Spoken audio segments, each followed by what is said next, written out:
बात उन दिनों की है जब दिल्ली की एक सड़क पर हर तीसरी चौथी रात एक ही जगह पर टैक्सी कार एक्सीडेंट्स हो रहे थे। कनॉट प्लेस के पास हैली रोड पर एक अग्रसेन की बावली है। आपने देखी होगी अगर आप दिल्ली के हैं या कभी आए हैं। इस बावली से थोड़ा आगे जाकर एक जगह है। हर हफ्ते वहां एक कार एक्सीडेंट हो रहा था और उसमें किसी टैक्सी ड्राइवर की मौत हो रही थी। हर बार हादसा इतना खतरनाक होता था कि टैक्सी ड्राइवर की ऑन द स्पॉट मौत हो जाती थी। पर एक बार एक हादसे में एक ड्राइवर जो बस मरने ही वाला था, उसने मरते मरते आखिरी दम पर पास में एक जो शख्स जा रहा था उसने उसे बचाने की कोशिश की और उसने मरने से पहले बताया कि मौत की वजह एक लड़की है जिसकी जिंदगी का मकसद है इंतकाम। नमस्कार, आदाब। मेरा नाम है जमशेद कमर सिद्दीकी और आज मैं आपको सुना रहा हूं अपनी लिखी एक थ्रिलर कहानी। शुरू करते हैं।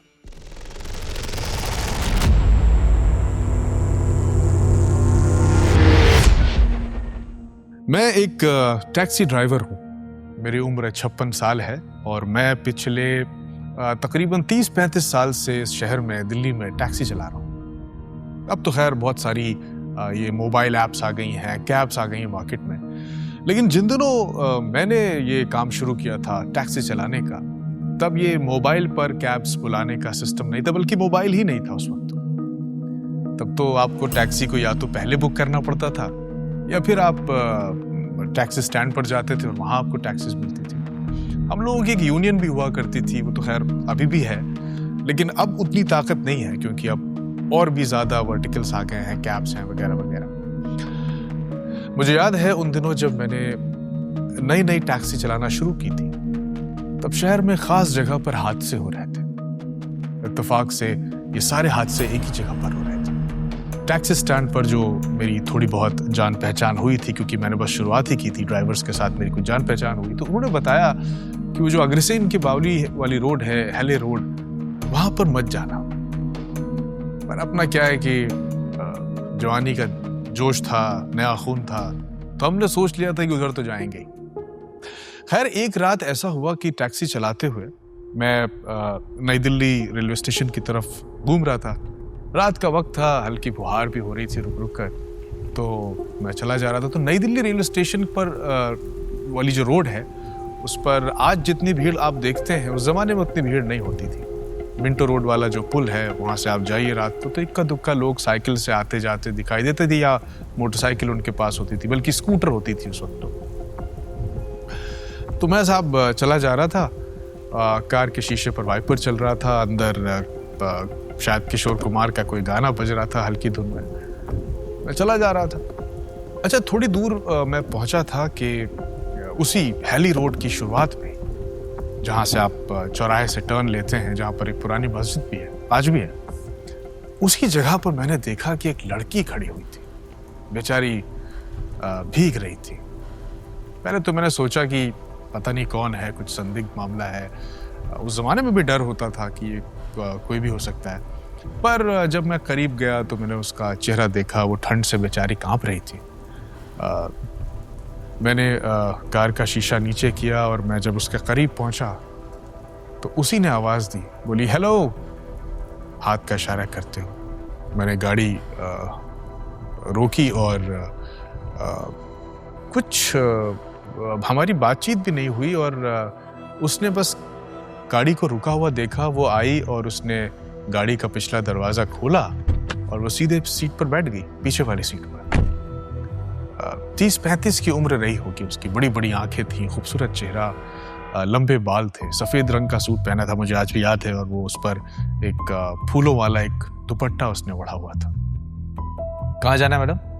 मैंने शीशा एडजस्ट करते हुए जो सामने लगा तो उससे पूछा।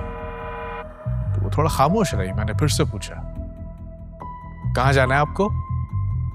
अग्रसेन की बावली, उसने कहा। तो मैंने चौंक के उसे देखा उसी शीशे में। वो बोली उसी के पास जाना है। मुझे अटपटा तो लगा, लेकिन फिर बड़ी देर के बाद मुझे सवारी मिली थी तो मैंने कहा ठीक है, और मैंने गाड़ी बढ़ा दी कि आगे चल के पूछूंगा कि एग्जैक्टली कहाँ पे जाना है। अब गाड़ी चल रही है और मेरी नजर वो जो सामने शीशा लगा होता है, अचानक जब उस पे गई तो मैंने देखा कि उसकी दो बड़ी बड़ी आंखें एकटक उस शीशे पर देख रही थी। मैं थोड़ा हिचकिचाया और मैं दाएं बाएं देखने लगा। थोड़ी देर बाद मैंने दोबारा देखा तो वो अब भी उधर ही देख रही थी। मुझे थोड़ा अजीब लगा। मैंने कहा, क्या हुआ मैडम, कुछ चाहिए आपको? मैंने मुस्कुरा कर पूछा तो वो खामोश रही। और फिर अचानक उसने एक बहुत अजीब बात कही। उसने कहा, भूतों पे यकीन रखते हो? अचानक इस सवाल से मैं थोड़ा घबरा गया। सुनसान रास्ता था, बारिश हो रही थी। मैंने कहा, क्या क्या मतलब? उसने कहा, पूछ रही हूं, भूत प्रेत मानते हो? नहीं, मैं तो नहीं मानता, पर आप क्यों पूछ रही हैं ये? उधर से कोई जवाब नहीं आया। मैंने फिर पूछा, बताया नहीं आपने कि आपने गाड़ी रोको? अचानक से लड़की की आवाज गूंजी। गाड़ी रोको? मैंने गाड़ी रोकी, ब्रेक मारा। वो बोली, एतराज ना हो तो आगे बैठ जाऊं, मुझे पीछे बैठना पसंद नहीं है। उसने कहा तो मैं थोड़ा सकपकाया जरूर, लेकिन फिर मैंने अपनी घबराहट को छुपा लिया। हाँ, आप जरूर आइए, आगे आइए, आप बैठ सकती। कार का दरवाजा खुला, वो उतरी और फिर आगे आकर बराबर वाली सीट पर बैठ गई। कार फिर से चलने लगी। अब मैं डर तो गया था। मैं गाड़ी चलाते हुए कनखियों से उसे बार बार देखने की कोशिश कर रहा था कि उस लड़की को मैं एक बार पूरा देखना चाहता था ठीक से। वो होता है जिज्ञासा आपने। उसका रंग गोरा था, उंगलियां नाजुक थी, बाल खूबसूरत और आंखें बड़ी बड़ी थी। मैंने ये भी देखा कि उसके नाखूनों में कुछ मिटी मिटी सी लाली थी, जैसे कोई पुरानी बहुत पहले कभी नेल पॉलिश लगाया हो और उसका रंग मिट रहा हो। लेकिन जब वो आंखों में आंखें डालकर देखती थी तो डर लगता था। और खैर, मैं सुनसान रास्ते से गाड़ी चला रहा था। रात के करीब 3 साढ़े 3 बज गए थे। सड़क पर सन्नाटा था, गाड़ी तेज रफ्तार में चली जा रही थी। मैं उस लड़की को लेकर बहुत क्यूरियस था। एक बार उसका चेहरा गौर से देखना चाहता था, पर झिझक थी, तो मैंने बहाने से गर्दन मोड़ने के अपना दाएं बाएं करते हुए एक नजर उसे देखने की कोशिश की। वो लड़की कार के दरवाजे से टिकी हुई, वो शीशे से टिकी हुई थी और उस पर जमी हुई भाप में उंगलियां चला रही थी, कोई आकृति बना रही थी। मैंने गौर से उस आकृति को देखा तो मैं अचानक से मेरी नजर पड़ी और मैं कांप गया। उस भाप में जो उसने चेहरा बनाया था, उसमें उसका धड़ भी था और उस धड़ में उसके पैरों के जो पैर जो उसने बनाए थे वो उल्टी तरफ की तरफ दिख रहे थे मुझे। वो कुछ अजीब सा डरावना सा एक उसने कार्टून सा बनाया था कुछ। क्या नाम है तुम्हारा? उसने पूछा। मैं घबरा गया। मैंने अपना नाम बताया और आगे कहा, वैसे मैं दिन में जॉब करता हूँ, रात में ये एक्स्ट्रा इनकम के लिए टैक्सी चलाता हूँ। वैसे आप इतनी रात में इस रास्ते पर? मुझे रात में ही निकलना पसंद है, उसने कहा तो मेरी जुबान लड़खड़ाने लगी, पर चेहरे पर मैंने अभी भी डर नहीं आने दिया। मैंने बहुत मासूम बनकर पूछा, मतलब रात क्यों पसंद है? अंधेरा, उसने कहा। अंधेरा पसंद है मुझे। देखो, अंधेरा कितना खूबसूरत होता है ना, ये हर चीज को अपने आप में समेट लेता है। लोग अंधेरे से डरते हैं, जबकि डरना उन्हें रोशनी से चाहिए। अंधेरे में तो कुछ दिखता ही नहीं है, और जब कुछ दिखे ही ना तो डर किस बात का? कहते कहते उसने फिर से कांच में अपने मुंह से भाप मारी और फिर कुछ तस्वीर बनाने लगी। उसकी बातें मुझे बहुत अजीब लग रही थी, पर अब तो मैं फंस गया था एक तरह से। मैंने महसूस किया कि स्टीयरिंग पर जो मेरे हाथ थे उन्होंने कुछ पसीना छोड़ना शुरू कर दिया था, नम होने लगे थे, क्योंकि मैं नर्वस हो गया था। मैंने हिम्मत करके कहा, तो आपको अंधेरे से डर नहीं लगता? नहीं, मुझे तो लोगों से डर लगता है। लोगों से? हाँ, इंसानों से। इंसान सबसे खतरनाक होते हैं। ऐसा क्यों कह रही हैं आप? मेरी इस बात का उसने कोई जवाब नहीं दिया। गाड़ी के अंदर खामोशी फैली हुई थी। सिर्फ बाहर की सरसराती हुई हवा की हल्की हल्की आवाज आ रही थी। उस लड़की ने कुछ गुनगुनाना शुरू कर दिया। मैंने कनखियों से उसकी तरफ देखा। तभी एक लैंप पोस्ट की तेज रोशनी का एक साया सा गुजरा अंदर से, और मैंने उस लड़की का अक्स कार के खिड़की के शीशे में देखा। मैं कांप गया। कांच में उसका अक्स दिखाई दे रहा था, और जो उस तरफ का चेहरा था वो भयानक तरीके से जला हुआ था। गाल दांतों तक चिरे हुए थे। मैं बुरी तरह घबरा गया। कार जरा सी चलते चलते लहरा भी गई। मैंने खुद को संभाला, वरना एक्सीडेंट हो सकता था। मैंने उसकी तरफ पलट कर देखा, पर अब कुछ नजर नहीं आ रहा था क्योंकि अंधेरा था। पर मैं समझ गया था कि कुछ तो गड़बड़ है, जरूर कुछ ना कुछ गड़बड़ है। पर मैं कर क्या सकता था उस वक्त? मैं चिल्लाना चाहता था, लेकिन चिल्लाने से वो मुझ पर हमला कर सकती थी। मुझे ये ख्याल आ रहा था कि कहीं ये सब मेरा भ्रम तो नहीं है। तो मैंने एक चालाकी की। मैंने क्या किया कि मैंने कार के अंदर वो जो लाइट होती है, कार लाइट, कैबिन लाइट, वो जलाई।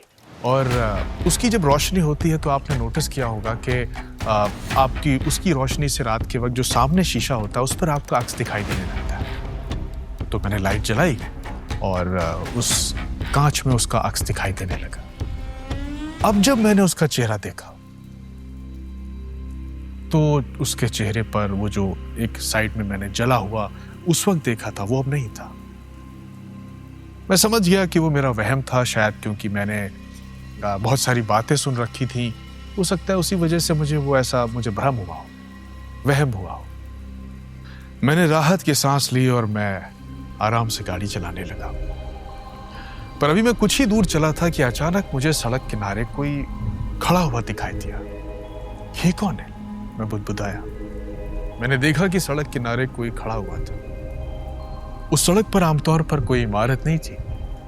वहां ठहराव के लिए भी कुछ नहीं था। जरूर उसकी कोई गाड़ी वाड़ी खराब हुई होगी, मैंने सोचा, और कार को मैं उसके पास ले गया। मैंने देखा कि ये तो कोई लड़की है। मैं बोला, साथ में जो हमारे साथ बैठी हुई थी मोहतरमा, जिनको थोड़ी देर पहले मैंने गलती से भूत समझ लिया था, उनसे मैंने पलट कर कहा, अरे ये तो कोई लड़की है। मैं बोला तो साथ बैठी वो लड़की भी देखने लगी। मैंने देखा कि वो कोई 20-22 साल की लड़की थी। उसकी मोपेड खराब हो गई थी। उस जमाने में लड़कियां मोपेड चलाया करती थी। मैंने कहा, लगता है बेचारी परेशान है। अगर आपको एतराज ना हो तो मैं 2 मिनट के लिए गाड़ी रोक कर पूछ लूं क्या बात है।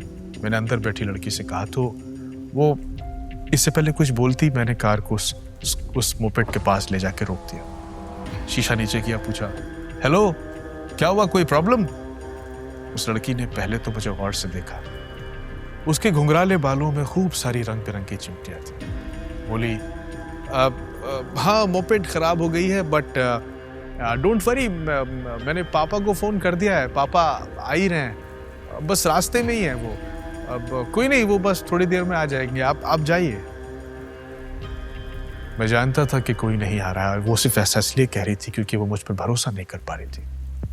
मैंने कहा, हाँ ठीक है, लेकिन ये जगह थोड़ी ठीक नहीं है, यहाँ पे रुकना ठीक नहीं है, आप अकेली हैं और रात भी काफ़ी हो गई है।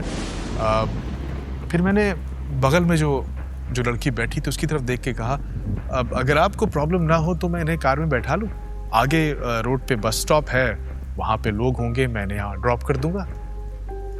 वो कुछ जवाब देती इससे पहले ही मैंने उस रंग बिरंगी चिमटी वाली लड़की से कहा, आप गाड़ी में बैठ जाइए, मैं आगे वाले बस स्टॉप पे आपको छोड़ दूंगा। आप पापा से कहिएगा कि वो वहीं से आपको पिक कर लेंगे। देखिए, मैं जानता हूँ कि कोई नहीं आने वाला है, आप सिर्फ ऐसा इसलिए कह रही हैं क्योंकि मुझ पर भरोसा नहीं कर पा रही हैं, पर मैं आपको अगले बस स्टॉप पे छोड़ दूंगा। आप वहाँ से घर जा सकते हैं और बाद में किसी के साथ आकर अपना मोपेड ले जा सकते हैं। आइए, आप बैठ जाइए। रंगीन चिमटियों वाली लड़की ने एक बार मुझे फिर से गौर से देखा। फिर शायद उसे भरोसा हो गया। वो आई और कार का दरवाजा खोलकर पिछली सीट पर बैठ गई। कार फिर से चल पड़ी थी। गाड़ी सुनसान रास्ते से होते हुए मेन रोड की तरफ चली जा रही थी। मौसम खराब होने लगा था और बादल जो है वो गरज रहे थे।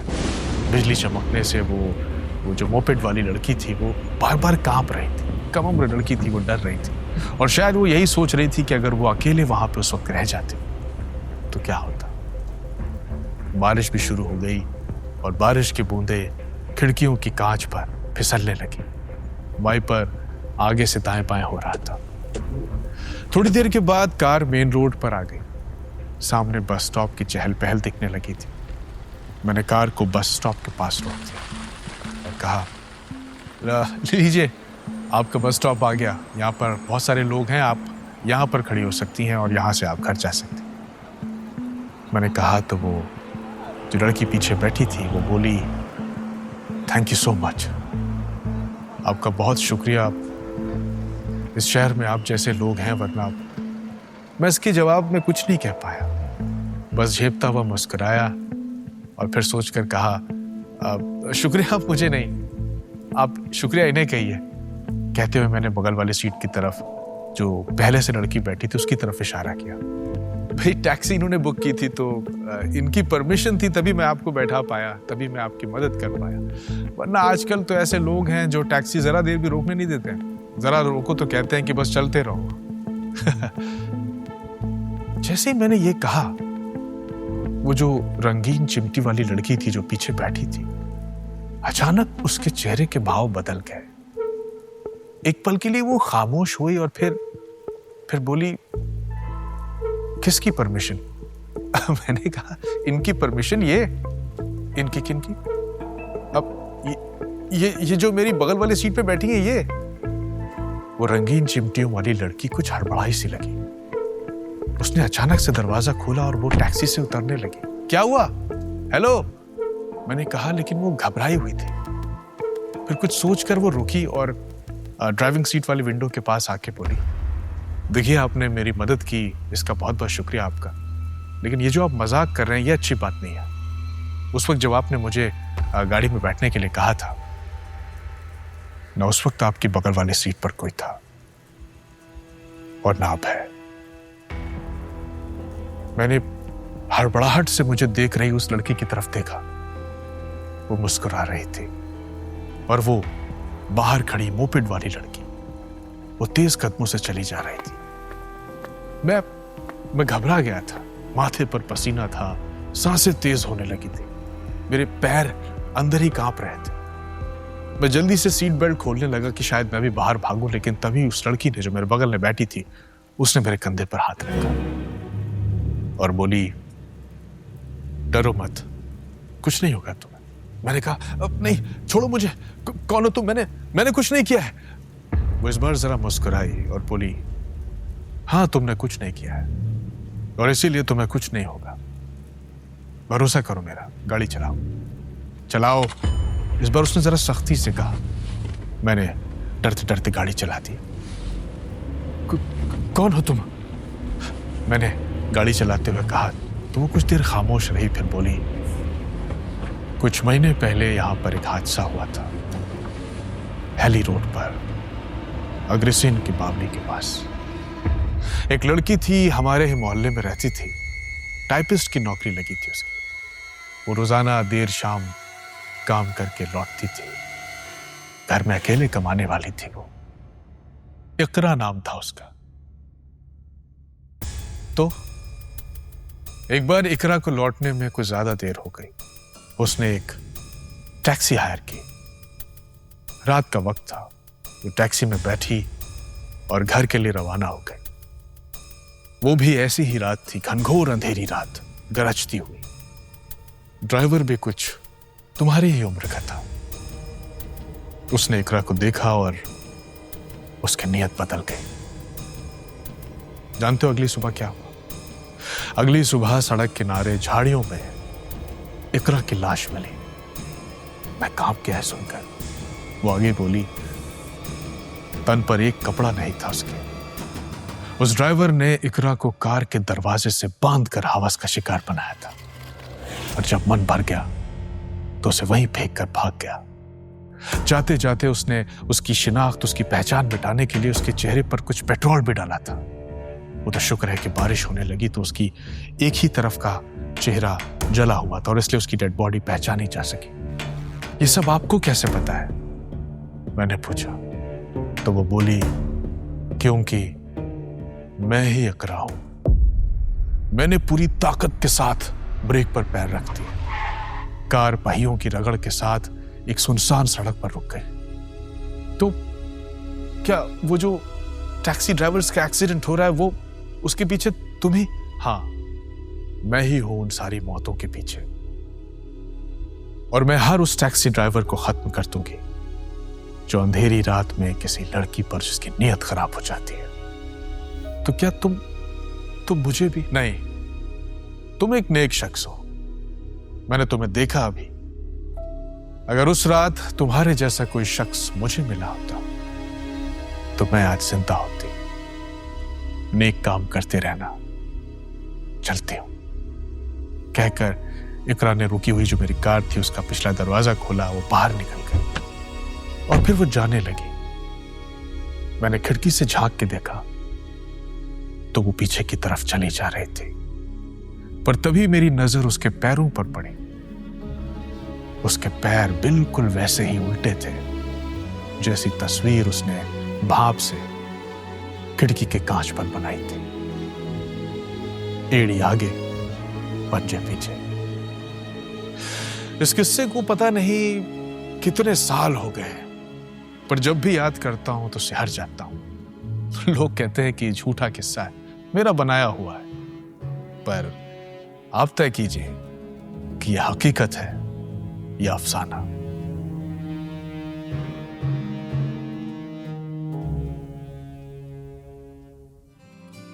जो भी आप इस कहानी के बारे में कहना चाहते हो, प्लीज YouTube के कमेंट बॉक्स में जरूर कहें। इससे हमारी हौसला अफजाई होती है और हमें पता चलता है कि हमारी कहानी आपको अच्छी लग रही है या नहीं।